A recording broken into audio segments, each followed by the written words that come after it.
શહેર કોંગ્રેસના કાર્યકરો પહોંચ્યા મનપા કચેરી અને મનપામાં ચાલી રહેલા ભ્રષ્ટાચારને લઈને મનપા કમિશનરને રજૂઆત કરવામાં આવી।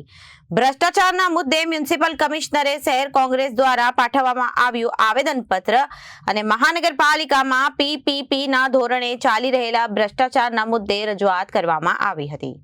મનપામાં ચાલી રહેલા ભ્રષ્ટાચારને લઈને મનપા કમિશનરને રજૂઆત કરવામાં આવી। ભ્રષ્ટાચારના મુદ્દે મ્યુનિસિપલ કમિશનરને શહેર કોંગ્રેસ દ્વારા પાઠવવામાં આવ્યું હતું આવેદનપત્ર।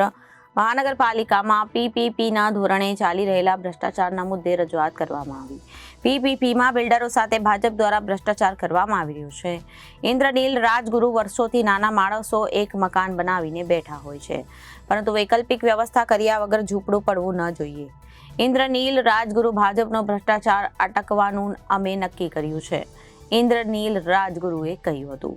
આજે અમે રજૂઆત કરી છે, એમાં આ દેશના હરેક નાગરિકની જવાબદારી સરકારની હોય છે અને જ્યાં સુધી એને આપણે મકાન ના આપી શકીએ અને એટલી આપણી સગવડતા ન હોય ત્યાં સુધી કમસે કમ એ 15, 20 કે 25 વારની જગ્યામાં રહેતા હોય, જ્યાં દાયકાઓથી રહેતા હોય, એના ઉપર અન્ય લોકોને લાભ કરવા માટે એના ઉપર ટીપી સ્કીમની જમીનની કપાત ન્યા મૂકી દો અને પછી કહો કે આ ટીપીમાં આવે છે, એવું વ્યક્તિગત કોકને ફાયદો કરાવવા માટે આવી દલીલ કરી અને ગરીબ માણસને જે હેરાન કરીને ભાજપ ભ્રષ્ટાચાર કરી રહ્યો છે।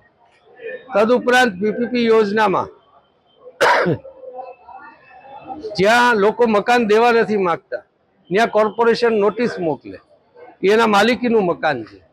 બિલ્ડરોને અબજો રૂપિયાની જમીન લાખોમાં આપી દીધે અને થોડા દબાણમાં લાવી અને 70% લોકોને સહમત કરાવી અને એને મકાન પાડવાનું, અને એ પણ કોર્પોરેશનના બુલડોઝરને જ્યાં જવાની કાયદામાં જોગવાઈ જ નથી, પોલીસે જવાની જોગવાઈ જ નથી, એ જઈ અને આવું કામ ભાજપના ભ્રષ્ટાચાર માટે જ્યારે તંત્ર કરી રહ્યું હોય ત્યારે એક આઈપીએસ અને આઈએએસ ઓફિસર પાસેથી અમે કમસે કમ એટલી અપેક્ષા રાખીએ કે એટલા બધા એના ભ્રષ્ટાચારને ટેકો ના આપો કે નાના માણસો એના ભ્રષ્ટાચારના વાંકે દુઃખી થતા હોય છે, ત્યારે કમસે કમ એ દુઃખી ન થાય એટલું આપ ધ્યાન રાખો, એવું અમે આજે કમિશનરને કીધું છે અને કલેક્ટરને પણ કહેવા જવાના છે। બ્યુરો રિપોર્ટ, જન આદેશ ન્યૂઝ, ગોંડલ।